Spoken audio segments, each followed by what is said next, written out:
Egunon, el camarada Mikhail Sergeyevich Gorbachev presenta Perestroika, mi mensaje a Rusia y al mundo entero. Una propuesta de Ediciones B, Grupo Z, que también sacó una edición El Periódico de Cataluña. Esta no es evidentemente la versión que sacó el periódico, sino otra del Grupo Z, Ediciones B, que hacía cómics, pero también libros como este. Aquí está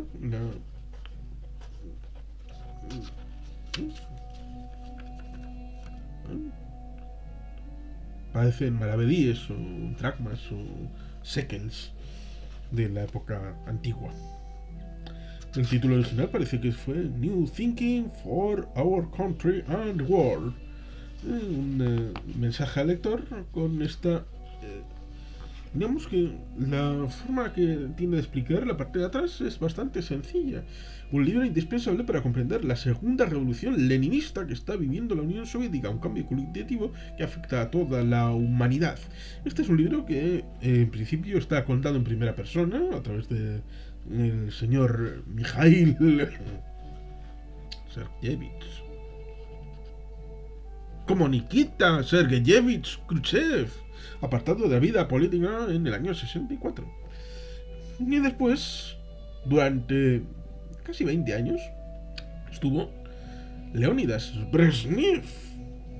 Este es un libro con la primera edición en noviembre del 87, 1987, después del Congreso de principios del año 86, en el que se asienta el mando que le dieron a Mikhail Sergeyevich Gorbachev en marzo del año 85. Porque esto iba con escalas de el mando primero en el partido, en el gobierno, una mezcla complicada y compleja en el que se entremezclaban las cosas. Y claro, el señor Leónidas Brezhnev muere en el año 82 y en los dos siguientes años se dirigen a la muerte prácticamente, tanto Leónidas Brezhnev como el señor Andropov y el señor Chernienko. Hasta que llega alguien más joven, como es el señor Gorbachev, quitándole el caramelito al señor Grishin, ya olvidado para el mundo, por ser alguien que hubiera continuado el camino hacia la lápida. Y por lo tanto, la idea está de la continuidad, el relato, porque el relato es importante a la hora de transmitir la idea de lo que debe ser el liderazgo encubierto bajo el manto de una justificación aceptable para el pueblo, que ve como las condiciones de vida son importantes y no están sustentadas en la realidad que tienen encima de la mesa en el día a día. Por lo tanto, cuando las dificultades acechan, digamos que uno está más predispuesto a según qué fórmulas que aseguren esa forma de supervivencia y por lo tanto al poder se le exige el beneficio particular cuando las cosas van mal. Y por tanto, en el año 87, en ese noviembre, pues tenía que poner negro sobre blanco en libros como este para el pueblo, para el mundo, la explicación de lo que se estaba haciendo dentro de la Unión Soviética, con epígrafes como, por ejemplo, la perestroika, su origen, su esencia y su carácter revolucionario.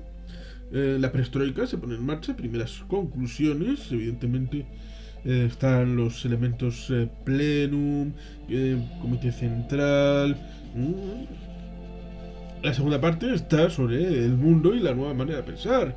Claro, porque si quiere llevarlo al mundo, no solamente debe explicar la relación interna dentro de el partido, los mandarines del comité central, el plenum y todo aquello, sino explicar cómo ven ellos el mundo actual, la reestructuración de la URSS y el mundo socialista, el tercer mundo en la contienda internacional.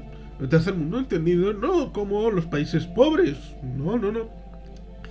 El concepto tercer mundo estaba establecido en cuanto primer mundo era el mundo capitalista occidental, segundo mundo era el mundo socialista oriental y el tercer mundo era el de los no alineados en la conferencia de Bandung en el año 56, en el que se juntó Nehru de la India, Tito de Yugoslavia, el señor de Egipto no era Sadat, sino Nasser. Primero Nasser, luego Sadat, después de la desaparición del primero, Sukarno, antes de Suharto, de la revolución del año 66, pero primero Sukarno de Indonesia, toda esta gente, Indonesia, Egipto, Yugoslavia, bueno, pues India, eran los países que en principio no querían estar alineados ni con el mundo de la Unión Soviética ni con el mundo de los Estados Unidos y por eso son el tercer mundo. Un poco como el tercer estado, no eran ni la nobleza ni la burguesía, sino eran los que estaban por ahí en tercer lugar. Otra cosa es que luego acabará debrigando en tercer estado como pobreza y tercer mundo como pobreza. Pero en principio no estaba ideado así, sino de un concepto ideológico. Evidentemente, porque Europa en la política exterior de Estados Unidos, no, de la Unión Soviética, estamos hablando de la Unión Soviética. Porque, claro, en el año 87 fue el momento aquel álgido en el que Estados Unidos llega a Europa y dice Ronald Reagan aquel discurso: Mr. Gorbachev, tear down this wall, en el muro de Berlín. Porque Gorbachev, cosas como están en el libro, establece la apertura, digamos que la forma nueva de establecer el mundo, pero eso chocaba con la existencia real de un muro que separaba Occidente de Oriente. Y por lo tanto, le dijo exactamente, alguien tuvo la fineza de escribir ese discurso y Reagan lo aprovechó para ponerse en el centro de que, bueno, señor Gorbachev, la contradicción importante parece ser que una cosa es el discurso y otra la acción real, con lo cual, claro, evidentemente luego hay las diferencias internas en la propia Unión Soviética, en los ritmos, las diferencias a la hora de tratar de ir a lo nuevo. Por eso había problemas, por ejemplo, en el desarme y las relaciones entre Estados Unidos y la Unión Soviética, que es el capítulo 7 de este libro, en el que, digamos que Mikhail Sergeyevich Gorbachev trataba de expresarse directamente con el ciudadano occidental sin pasar por las agencias de noticias, sin pasar por los periodistas y sin pasar por sus líderes libremente elegidos. Por lo tanto, tenemos que aquel que se quiera redirigir a cuál era el pensamiento que durante ese periodo de construcción del nuevo socialismo, heredero en parte de Nikita Sergeyevich Khrushchev, que Sergeyevich es hijo de Sergei en principio, ese nombre intermedio o apellido o como lo quieran denominar, que nominalmente vincula a Khrushchev con Gorbachev, aunque evidentemente luego también habrá la idea de retomar el hilo de las reformas en el momento en el que fueron quebradas en aquel verano del año 84, cuando le fueron a visitar a su dacha a decirle como que estaba fumigado. Y el pleno de octubre fue cuando se estableció ya formalmente que había un relevo en el mando. El señor Nikita Sergeyevich Khrushchev estaba sustituido por Leonidas Brezhnev. Aunque, claro, no podemos olvidar aquel suceso en el año 53, antes del informe secreto en el Congreso número 20 de Nikita Khrushchev, como es los sucesos del funeral de Stalin.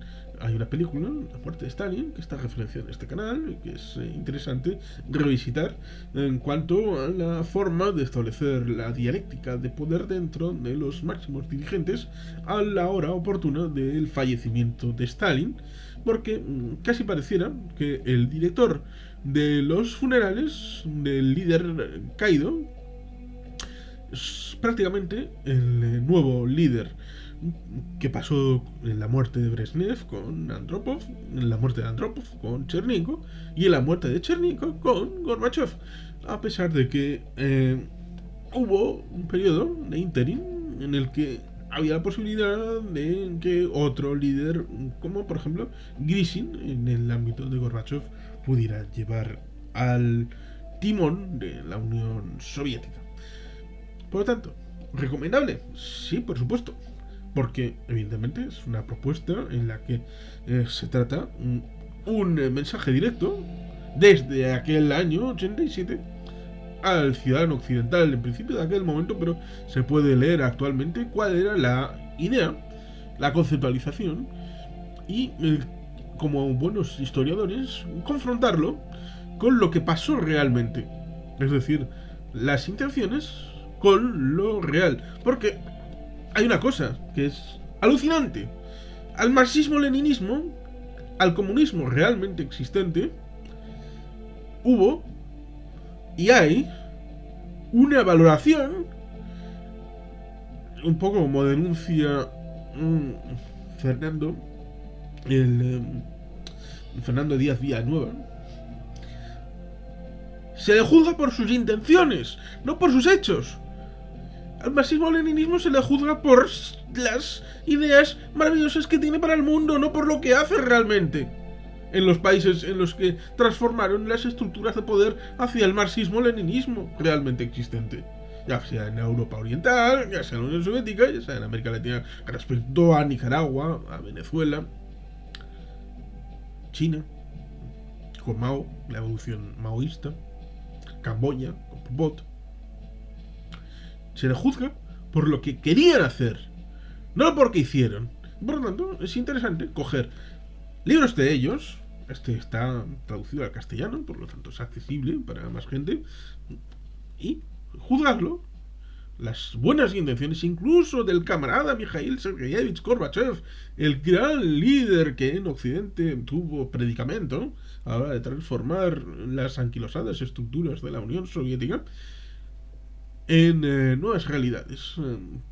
Hay que comparar las intenciones con lo que pasó realmente y sacar conclusiones incluso de por qué esas intenciones no pudieron transformarse en realidades en las luchas de poder internas del momento de la segunda década, de la segunda parte de la década de los años 80, es decir, el segundo quinquenio del 85 al 90, y esas tensiones internas traducidas en luchas personales, en luchas de poder dentro de las instancias elevadas de la Unión Soviética y países satélites. Y por tanto, ahí está el desafío. No solamente es leer el libro, sino también ponerlo en contexto y agrandarlo con otras lecturas, evidentemente, y con otras investigaciones, porque no solamente se puede quedar uno en esas pequeñas cosas, sino digamos que si alguien tiene un interés en la perestroika, en el final de la Unión Soviética, hay que profundizar con una visión de conjunto, que es lo que realmente recomiendo. Y sin más, es que ricasco, Aurorat, Betty Gelpian.